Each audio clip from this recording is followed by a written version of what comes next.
अशरे ज़िलहिज्जा, जिसको हम ईद उल अज़हा कहते हैं और उर्दू में बकरा ईद, ईद कुर्बान के नाम से जानते हैं।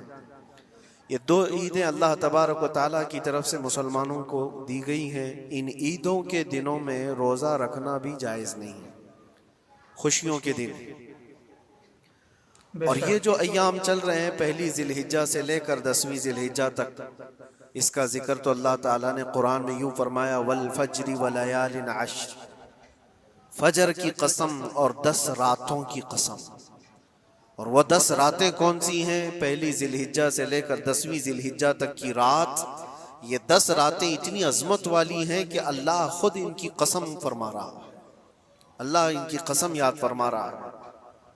और इन अय्याम में जो आमाल किए जाते हैं अल्लाह की बारगाह में मकबूल होते हैं। ये हुर्मत। आप हमारे चैनल RS वर्ल्ड को देख रहे हैं। मैं मोहम्मद फैसल। उम्मीद है आप खैरियत से होंगे। इस बयान को आप पूरा ज़रूर सुने।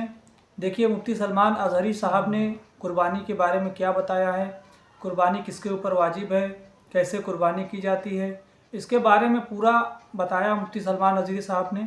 आप इस वीडियो को पूरा ज़रूर सुने ताकि आपको हर बात पता चल सके। तो चलिए वीडियो को शुरू करते हैं। वाले महीनों में से एक महीना है। ज़माने जाहिलियत में भी इन महीनों में जंग व जिदाल नहीं किया जाता था। कोई भी जंग चल भी रही हो तो ये महीने आते तो जंग रोक दी जाती थी, क्योंकि ये हुर्मत वाले महीने। तो ज़िलहिज्जा के महीने में हम और आप अभी अपनी ज़िंदगी की सांसें ले रहे हैं, लेकिन कुर्बानी के मुताल्लिक जैसे कि लोगों के दिलो दिमाग में एक कॉन्सेप्ट और फिर फैलाया हुआ एक कॉन्सेप्ट और इस्लामी कॉन्सेप्ट, तीनों में क्या चीज़ों का फ़र्क है, इस्लाम कौन सी कुर्बानी चाहता है, लोगों ने क्या प्रोपेगेंडा फैलाया है और अवाम के जहन में क्या बैठा हुआ है, तीनों को हम थोड़ा सरसरी नज़र से देखते हैं। सबसे पहली चीज़ तो ये है, इस्लाम जिस कुर्बानी की बात कर रहा है, कुरान में अल्लाह फरमाता है, लन यनालल्लाह लुहुमुहा वला दिमाउहा, न तुम्हारा गोश्त न तुम्हारा बहाया हुआ खून अल्लाह तक पहुँचता है, वलाकिन यनालुहु तक़वा मिनकुम, बल्कि उसके पीछे जो तुम्हारा तक़वा है वो अल्लाह तक पहुँचता है। तुम्हारी नीयत देखी जा रही है, तुम्हारा इखलास देखा जा रहा है। इसीलिए कहा गया कोई गोश्त खाने की नीयत से कुर्बानी करता है तो उसकी कुर्बानी होगी ही नहीं। गोश्त की नीयत से अगर किसी ने कुर्बानी किया उसकी कुर्बानी ही नहीं। या फिर अगर ज़बह करने के बाद बेचने की नीयत किया गोश्त में से कुछ हिस्सा, वो तिजारत की नीयत किया हुआ है, तब भी उसकी कुर्बानी नहीं है। कुर्बानी सिर्फ वो है जो खालिस अल्लाह की रज़ा के लिए करे, जो अल्लाह ताला ने हुक्म फरमाया मुझे और अल्लाह करीम के हुक्म पर अमल पैरा होते हुए मैं कुर्बानी कर रहा हूँ, इस नीयत के साथ जिसने कुर्बानी किया उसकी कुर्बानी कबूल है। ये इस्लाम चाहता है आपकी कुर्बानी। और लोगों के दिलो दिमाग में जो अक्सर बैठा हुआ है वो ये है कि मौसम आ रहा है, सब कर रहे हैं तो हमको भी करना चाहिए। और कुछ लोग फैशन के तौर पर, कुछ लोग बच्चों की जिद पर कुर्बानी कर गए। ये लोगों के ज़हन दिमाग में बैठा हुआ है। नहीं मेरे अजीजों, जो मालिक निसाब है उस पर कुर्बानी वाजिब है। यहाँ तक कि अल्लाह के नबी सल्लल्लाहु अलैहि वसल्लम ने इरशाद फरमाया, इस्तिताअत होने के बाद, मालिक निसाब होने के बाद जिसने कुर्बानी नहीं किया, हुजूर फरमाते वो हमारी ईदगाह के करीब भी ना आए। हुजूर अकरम सल्लल्लाहु अलैहि वसल्लम फरमाते हैं हमारी ईदगाह के करीब ना आए। उसके लिए दुनिया में ये वईद है तो आखिरत में उसका अजाब और है। तीसरी चीज, जो प्रोपेगेंडा क्या फैला हुआ है कुर्बानी को लेकर, एक बहुत बड़ा प्रोपेगेंडा है। इस्लाम के खिलाफ कुछ भी बात फैलाने के लिए लोगों को सिर्फ एक छोटी सी सुई चाहिए कि उनका एक फैलाया हुआ ये प्रोपेगेंडा कि लाखों हजारों एनिमल्स इसमें काट दिए जाते हैं, ज़बह कर दिए जाते हैं, खून बहाया जाता है, इसका हासिल क्या होता है? जीवित चीज़ों को मार दिया जाता है।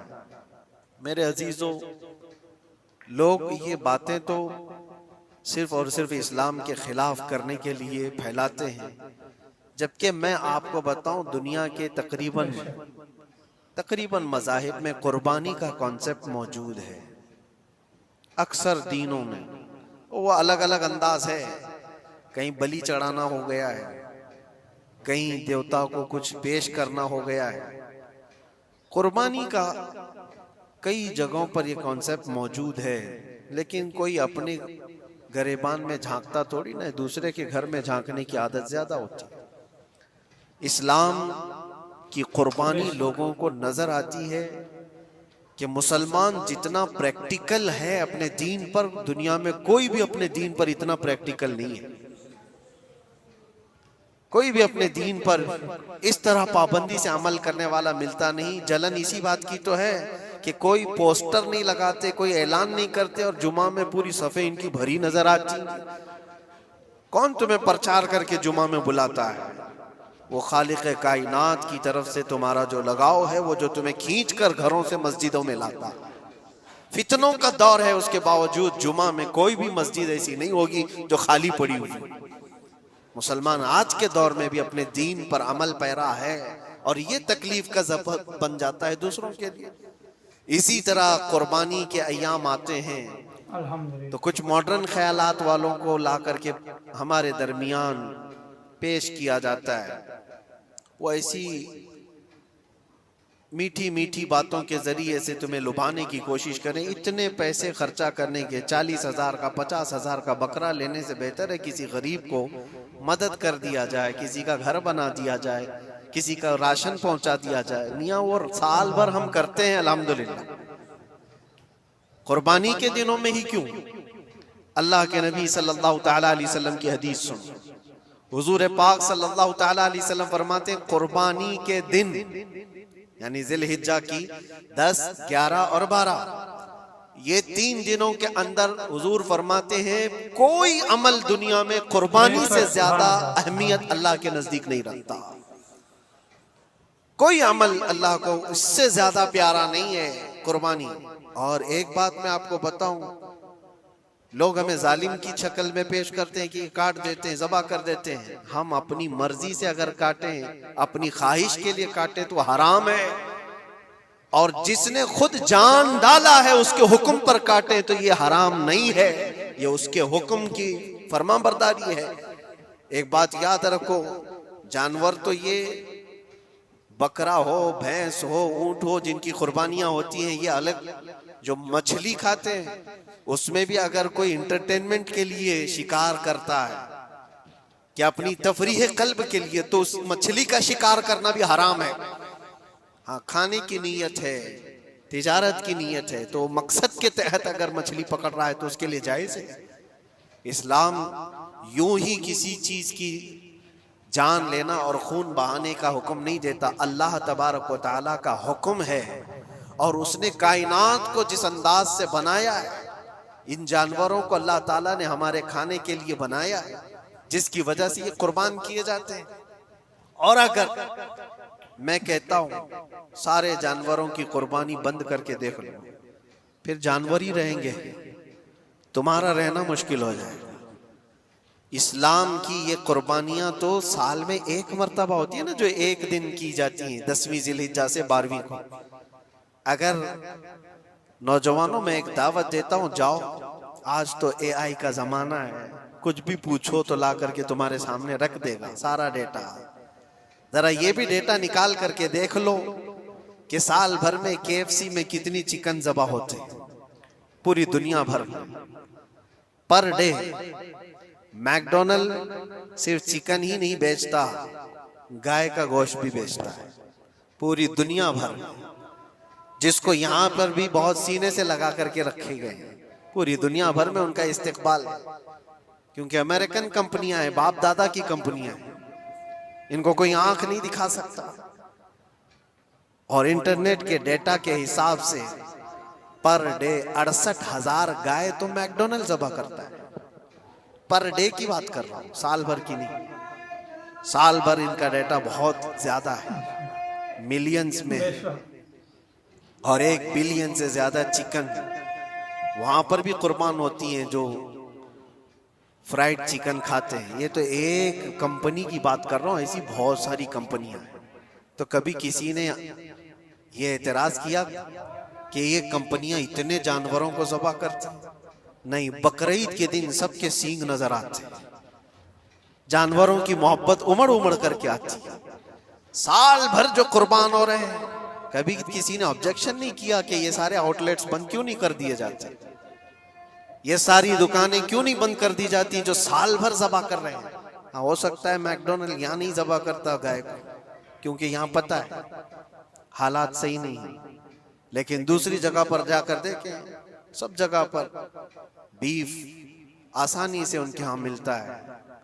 मैं ये बातें सिर्फ और सिर्फ ये इसलिए कह रहा हूँ, फैलाया हुआ प्रोपेगेंडा क्या है, जानवरों से मोहब्बत ये सिखाएंगे हमें।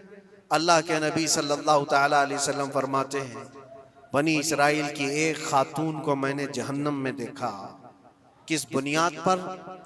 फरमाते हैं वो इबादत गुजार थी, जायदा थी, परहेजगार थी, लेकिन एक बिल्ली पाली हुई थी और उसने कभी इबादत करनी होती तो 2-2 दिन 3-3 दिन तक अपने कमरे में गोशा नशीन हो जाती थी अकेली, और उसने अपनी बिल्ली को एक जगह पर गले से रस्सी लगाकर बांध दी और 3 दिन तक वो अपनी इबादत में रही, मसरूफ रही। और 3 दिन के बाद उसे ख्याल आया तो जाकर देखी बिल्ली मर चुकी थी। हदीस पाक में, सही हदीस है, अल्लाह के नबी सल्लल्लाहु अलैहि वसल्लम फरमाते हैं, सिर्फ इस बुनियाद पर अल्लाह तबारक व तआला वो इबादत करने वाली औरत को जहन्नम में भेज दिया। जो मेरी मखलूक पर रहम नहीं करता वो रहम के काबिल नहीं है। ये सिखाएंगे हमें जानवरों पर रहम करना। हम जिस जानवर को ज़बह करते हैं वो अल्लाह के हुक्म से करते हैं, उसके अलावा किसी भी जानवर को जुल्म करना, अल्लाह के नबी सल्लल्लाहु ताला अलैहि वसल्लम की हदीसों में से ये है कि जानवर पर जुल्म करना जिम्मी पर जुल्म करने से बड़ा है। और जिम्मी क्या है? जिम्मी वो जो मुसलमानों के मुल्क में अमन के साथ रहने के लिए रिक्वेस्ट किया हुआ हो और इस्लामी हुकूमत उसे अमन दी हुई हो। और अल्लाह के नबी सल्लल्लाहु अलैहि वसल्लम फरमाते हैं, मुसलमान पर जुल्म करने से ज्यादा बड़ा जुल्म जिम्मी पर जुल्म करना है, और उससे बड़ा जुल्म जानवर पर जुल्म करना है। ये मेरे आका के फरमान है। नबी अकरम सल्लल्लाहु अलैहि वसल्लम ने फरमाया वो रहमतुल लिल आलमीन है। और एक बड़ी बात मैं आपको बताऊं, जो वालेकुम व रहमतुल्लाहि व बरकातुहू। कुर्बानी के मुतालिक मुफ्ती साहब ने बहुत ही प्यारा बयान बताया है। किसके ऊपर कुर्बानी वाजिब है? जो भी मालिक निसाब है उसके बारे में बताया, उसके ऊपर कुर्बानी वाजिब है और उसको कुर्बानी करना चाहिए। तो बहुत ही प्यारा वीडियो है। आप इस वीडियो को ज़्यादा से ज़्यादा लाइक करें, शेयर करें और हर मुसलमान तक इस वीडियो को ज़्यादा से ज़्यादा शेयर करके पहुँचाएँ।